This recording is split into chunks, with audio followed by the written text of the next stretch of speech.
Hello friends, good morning. সবাই কেমন আছো? আজকে নতুন আরেকটা ব্লগ শুরু করছি। এই ব্লগটা যদিও বেশ অনেকটা দিন হয়ে গিয়েছে সেই সময়কার। আর আজকে সকালে খেয়ে দিয়ে যাব আমি বাজার করতে। খেয়ে দিয়ে বলতে এখনও ব্রেকফাস্ট আমি তৈরি করিনি, তো যাওয়ার আগে হালকা করে একটা যে চায়ের কাপ মানে কফি মগের মধ্যে আমি নিয়ে নিয়েছি অল্প করে মুসলি, জলের মধ্যেই দিয়ে নিয়েছি এটা। এই অল্প করে খেয়ে গেলেও কি এটা না পেটে ভালো থাকে অনেকক্ষণ, এবং খিদেটাও পায় না। তো যাই হোক, আমি এখন রেডি হয়ে যাচ্ছি বাজারে। আজকে একটা জিনিস আমি তৈরি করব আমার পছন্দের, এই গরমের দিনে একটা ভালো ব্রেকফাস্ট। তো তার জন্য কিছু ইনগ্রেডিয়েন্টস আমার লাগবে, সেজন্য নিচে যাওয়ার দরকার ছিল। তো একেবারে যাচ্ছি সবজি বাজার করতে, যে আজকে যা যা রান্না হবে সেটা। আজকে বারটা ছিল শনিবার, তো আয়ুষের বাবা আজকে খাবে না ভাত, ও উপোস আছে। আর আমি আর আয়ুষ খাবো, তো আমাদের মতো করেই বাজারটা নিতে যাচ্ছি আমি। চলো, আজকে এসছে আমাদের পাড়ার যে বাজারটা বসে সেই বাজারে। তো এখানে আমি চলে এসছি, দেখি এই কাকু নিয়ে এসছে গাটি কচু, লঙ্কা, অনেক রকমের সবজি নিয়ে এসেছিলো। তো আমি ওনার ওখান থেকে গাটি কচু আর লঙ্কা নিয়ে এসছি। আর আমাদের নিচে মুদি দোকান ছিল, সেই বাড়িতে ঢোকার আগে মুদি দোকান থেকে আমি নিয়ে এসছি চিড়ে আর মুরগি। যাওয়ার আগে দুধের পাত্রটা বাইরে রেখে গিয়েছিলাম, যে দুধ দেয় সে দিতে এসছিল, তো দুধটাও নিয়ে রান্নাঘরে চলে এসছি। এবার দুটো এখানে পাত্র দিয়ে দিয়েছি। একটা পাত্রে আয়ুষের বাবার সাবু রান্না হবে, তো ওকে সাবুর পায়েস করে দেব। আর একটা পাত্রে আমাদের দই চিড়ে করব, তো চিড়েটা ঢেলে নেব। তো এই প্রথমে ওর বাবার কাজটা করে নিই। এখানে আমি সাবুটা ঢেলে এক সাইড করে দিয়েছি। এরপরে আরেকটা পাত্রে আমরা চিড়ে নিয়ে নিচ্ছি। তো আমার আর আয়ুষের মতো, অ্যাকচুয়ালি আয়ুষ এত বেশি একটা খাবে না, অল্প একটু খাবে। মূলত ওই আমি একা খাবো সেরকমই করে নিচ্ছি। তো আমার হিসেব করে আমি এখানে চিড়েটা ঢেলে নিয়েছি। এবার চিড়েটাকে ভালো করে ধুয়ে এখানে একটু জল দিয়ে রেখেছি চিড়েটা ভেজার জন্য। দেখো, চিড়েটা ভালোভাবে ভিজলে আবারও চলে এসছি। এবার যে জলটা আছে না, এক্সট্রা জলটা ফেলে নেব। তো আমি এক্সট্রা জলটা ফেলে দেওয়ার পরে এখানে দই চিড়ে করতে আরও যা যা লাগবে সেইগুলো রেডি করে নিয়েছি। আর আমের সময় অবশ্যই আমটা ইউজ করব। এটি কিন্তু অপশনাল, যে সিজনাল ফ্রুটগুলো থাকে না, এগুলো খাওয়া ভালো, বা এগুলো দিলে টেস্ট লাগে। তো বিশেষ করে আমটা দই চিড়েতে ভীষণ ভালো যায়। তো এখানে দেখো আমি আরও নিয়েছিলাম মুরগি, তারপরে মিষ্টি দই, কিন্তু এটা কিন্তু টক দই না। আর এখানে আছে কাঁচাগোল্লা। কাঁচাগোল্লাটা দিলে টেস্ট লাগবে, সেই জন্য আমি কাঁচাগোল্লা দিয়েছি। সাধারণত দই চিড়েতে দই আর চিড়েই এনাফ। তো এখানে দেখো আমি চামচের সাহায্যে চিড়েগুলোকে একটু এইভাবে উল্টে পাল্টে দিয়ে নিলাম, তারপরে দিয়ে দেব দই।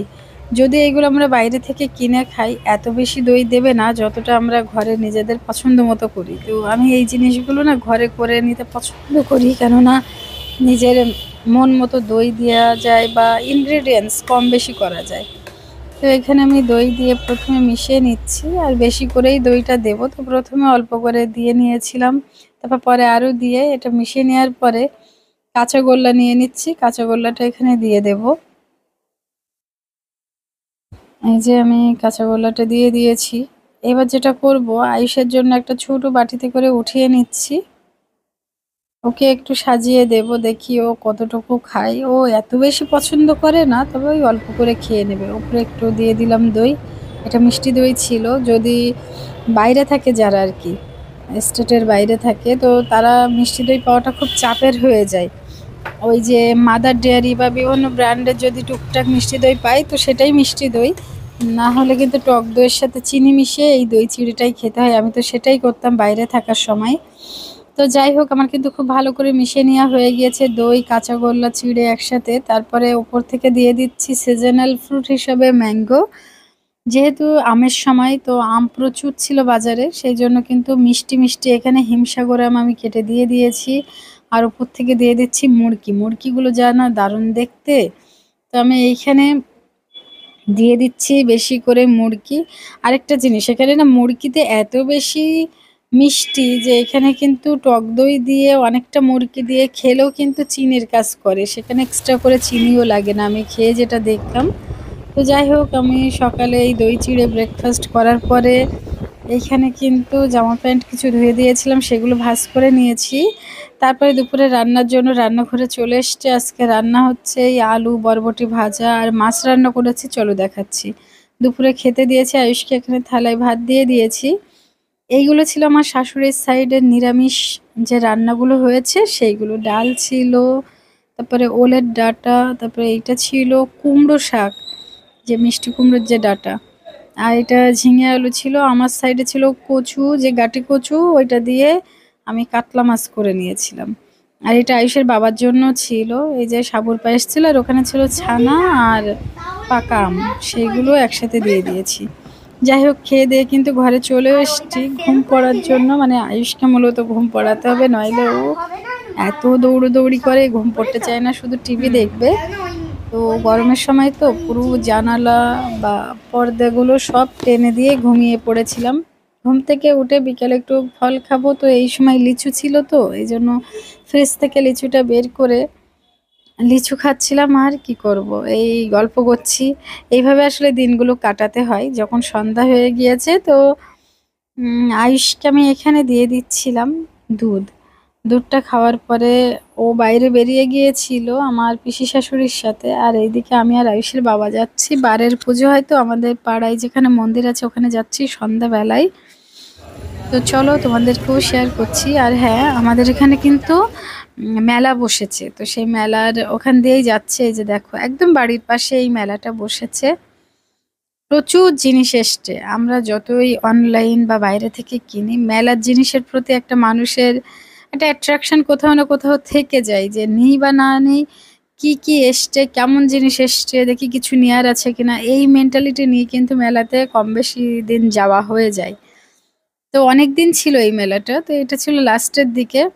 মেলাতে অনেকগুলো রাইডও এসছিল, বাচ্চাদের বড়দের। তো এইখানে ঘোরাঘুরি করছিলাম। এই যে আয়ুষ আর আমার পিসি শাশুড়ি ছিল, ওদেরকে ডেকে নিয়ে যাচ্ছি মন্দিরের ওখানটা, যেহেতু ওর বাবা অঞ্জলি দেবে। তো চলো, এই সাইড ধরেই যাচ্ছি। এখান দিয়ে আমরা এবার মন্দিরের এখানটা চলে এসছি। আর আয়ুষের বাবা এবার এখানে অঞ্জলির জন্য বসে যাবে।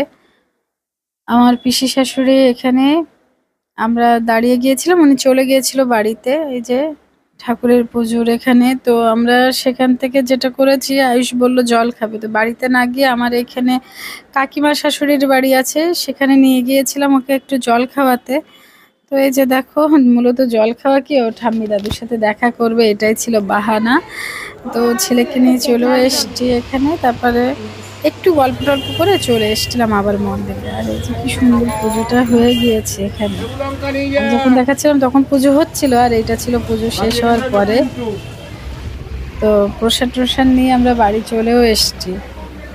আর যেটা করব এবার, যেহেতু রাত হয়ে গিয়েছে, আয়ুষকে বই পড়িয়ে খেতে দিয়ে দেব। আর এটা দেখো আমার ঠাকুর ঘর, এটা আমি যখন বম্বেতে থাকতাম সেই সময় কেনা হয়েছিল, সেটা আজকে আমার এই ঘরেই বসানো হয়েছে, বেডরুমের মধ্যে আছে।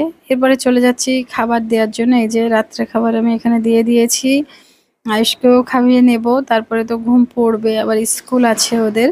তো দেখো, রাত্রেবেলা কাঁঠাল নিয়ে নিয়েছি এখানে, এটা দারুণ ছিল কাঁঠালটা খেতে। তো যাই হোক, খাওয়া দাওয়া করে কিন্তু এবার আমরা রুমে চলে যাচ্ছি। যে রুমে চলে এসছে, আয়ুষ বই পড়েছিল সেইগুলো এবার গুছিয়ে নেব। আর আজকের ব্লগটা এই পর্যন্তই রাখবো। আশা করি তোমাদের কাছে ভালো লেগেছে। যদি ভালো লাগে তাহলে চ্যানেলটাকে সাবস্ক্রাইব করো। Thank you.